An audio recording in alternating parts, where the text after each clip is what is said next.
From Gamjam projects and Fangames all the way to my dream games, I've created a lot of stuff. So I decided to show you all the games I made, and you can vote for 2 of them that I have to finish. Because after 5 years I finally want to create a game you guys actually care about. We will move from my oldest to my most recent project, starting with Boom. Just kidding, nobody cares about a Pong clone, so let's continue with a real game. As a few other games down the road, this 2D RPG is based on the story I wrote when I was 13. I wanted to turn my story into a video game because I thought people nowadays would rather play a game than read it. The problem was I never coded before, but thanks to the simplicity of Godot, I learned to implement the basic features like shooting, switching characters, enemies and leveling in roughly 3 months. I was happy with the progress, but while implementing the story, I realized that I would rather create a game in 3D, so I left Godot behind and switched to Unity.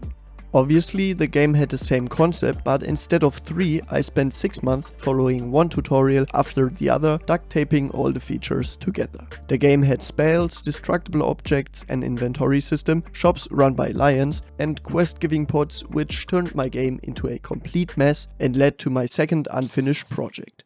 But enough talk about failure, let's instead have a look at my first publicly available game made during a game jam. In game jams, you have to create a game in a few days following a given theme. After publishing your game, you can test and rate the games of other participants, which in my opinion is a great way to learn more about the Unity game engine and about game development in general. I teamed up with a guy named Diego, who since then supported me on my entire journey. But now, welcome to the making of The Trapper of Rangoria. I'm so sorry for that, but this was the type of video I made back then, so let me explain the game a little less cringy. The theme of the game was size matters. So we created a tower defense game where different sized traps kill different sized enemies. At the start of each level you can see the amount and the type of approaching enemies. The small enemies are faster but deal less damage to traps of the wrong size, while the big enemies are slower but deal more damage to traps of the wrong size. That makes the positioning of the trap so important. However, spending your coins wisely might even be more important, because the less coins you spend during a level, the more coins you have for permanently upgrading your traps.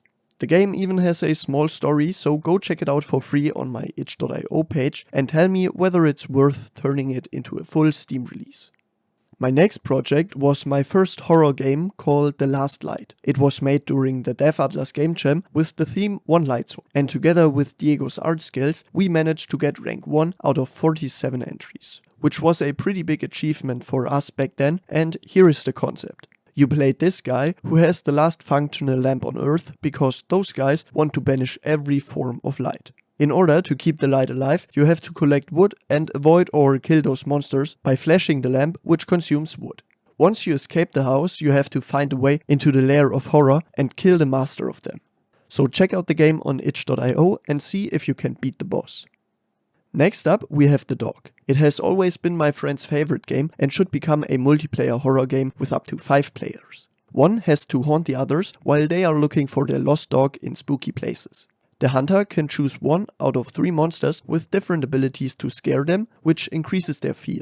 Once the fear reaches its maximum, they believe in the existence of the hunter, which empowers him to kill you.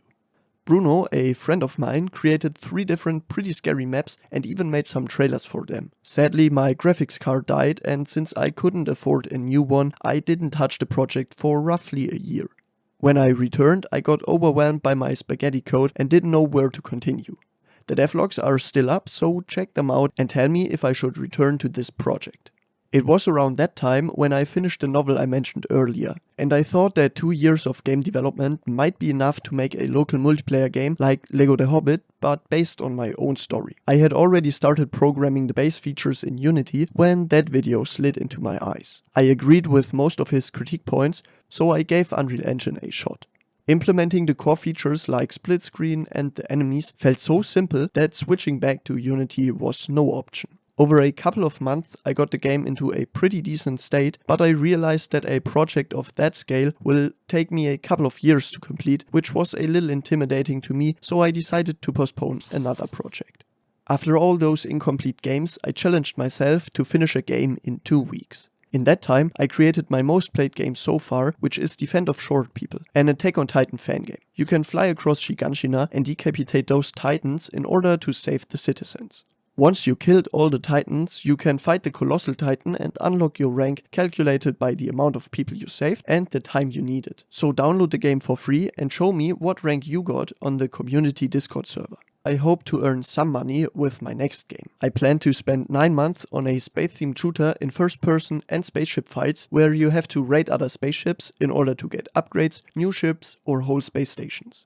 From there you can organize your fleet and plan the destruction of your enemies, the Psions. At the start the game turned out pretty well. I even set up my first Steam page because I wanted to go through the entire process of publishing a game before returning to my dream project. But when I started to implement more and more requested features, I got lost in something called feature creep. I threw so many features into the game that it turned into something bigger than the initial idea, and even though I made great progress creating that space-themed shooter, I once again decided to stop development.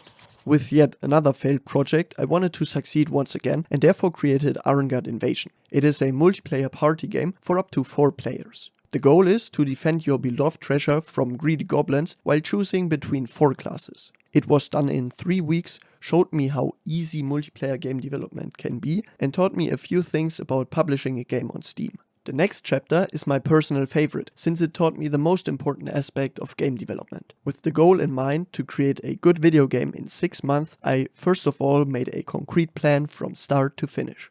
I made incredible progress, implemented so much stuff in a short period of time, just to realize that the concept itself was never fun to play. So with the help of my friends, I turned my hack and slash game about 4 elemental blades into an entertaining adventure game about recoloring the world with elemental magic. You can mix different colors and pair it with the magic dust in order to cast elemental spells to bring color and joy back into the world. The lesson I learned is checking early whether your concept idea is really fun to play or not. However, Hues of Hope is not my last project due to the adventure I experienced in May this year. Together with a friend, I accompanied the German team of the Solarbike Race to the Sahara Desert, which led to pausing the development of Hues of Hope. Instead, I started to turn our 8,000-kilometer Solarbike adventure into my first mobile game called Solarbike Racer. It's our unique take on the racing game genre. At first glance, it might look like hill climb racing in a different style, but it's not. It has different controls, different features and an actual end, but more about that in an upcoming video. Now it's up to you to decide which of my postponed project I should turn into a full release. Links to my playable games are in the description, and for some game dev tips, check out this video. Thanks a lot for watching and have a good one.